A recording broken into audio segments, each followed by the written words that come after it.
Hey guys, this video is to review how we change a mixed number to an improper fraction and an improper fraction to a mixed number. So the way I introduced this in class, in your notes you had something similar to this. And I asked you, what is a way for you to tell me how much is shaded out of this picture? So based off of the title and point of this video, you probably know that you can tell me by giving me a mixed number. You could also tell me by giving me an improper fraction of how much of these circles are shaded. So our first example, right? Let's do a mixed number. We have 2 full circles shaded, okay? So that's gonna be 2. And then how much left over? This one right here that's not completely shaded, we have 1 piece.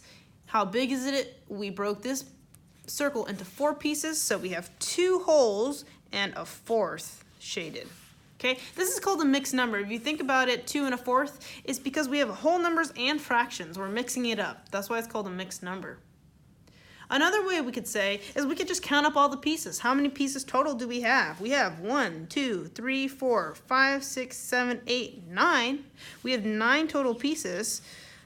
And how big are those pieces? They are a 4th in size. This is an improper fraction.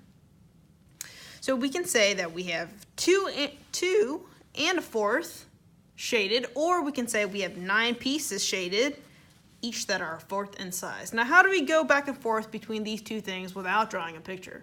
You could always draw a picture, but once these numbers get a little bit big, you might not want to draw all these circles and do all of that shading. So this is how we change a mixed number to an improper fraction, and the other way around. So if we're looking at 2/4 right here, 2/4, what we have to do is first we multiply how many holes we have with how many pieces, okay? So this 2 times 4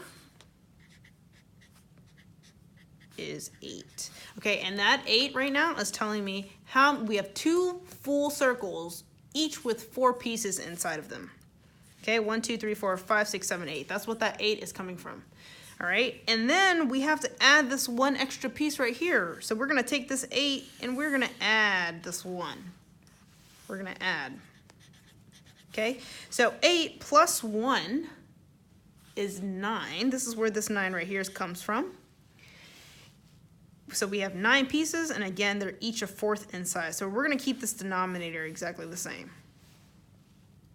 If we're going the other way around, you want to divide. So how many times can 4 go into 9? 4 can go into 9 twice, right? We have 4, 8, 12. Those are multiples of 4. 4, 8, not quite 12. We only have 9 pieces, but 2 full times. That's where this big 2 comes from. So if we did 4 times 2, we get 8. We need 1 more piece to get 9, right? So we have 1 remaining out of 4. Let's try another example, this time without our picture. Okay, let's try 4 2/3. Okay, so we want to change this mixed number to an improper fraction. Without drawing a picture, we could, but let's try not to. All right, we are saying that we have 4 whole pieces, each with 3 pieces, and 4 whole parts, each with 3 pieces inside. So what's 4 times 3? 12. And then we got 2 more pieces left over. So we have to add 2. We're adding. Okay, so 12 plus 2 is 14. So we have 14 pieces, each that are a 1/3 in size. Remember, our denominator stays exactly the same. If we're going the other way around, we have to divide right here. 14 divided by 3. How many times can 3 go into 14? 4 full times, right? We can check 4 times 3 is 12. And we need 2 more pieces to get to 14. So we have 2 more pieces out of 3.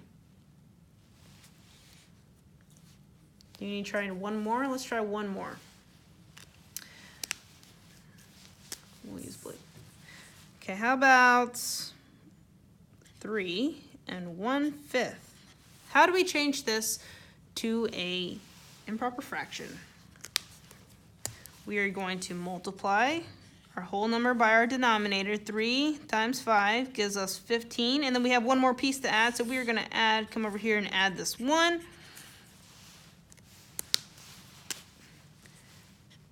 Okay, so once we do 15 plus 1, we get 16 over, we're going to keep our denominator the same. We're saying we have 16 pieces that are each a fifth in size.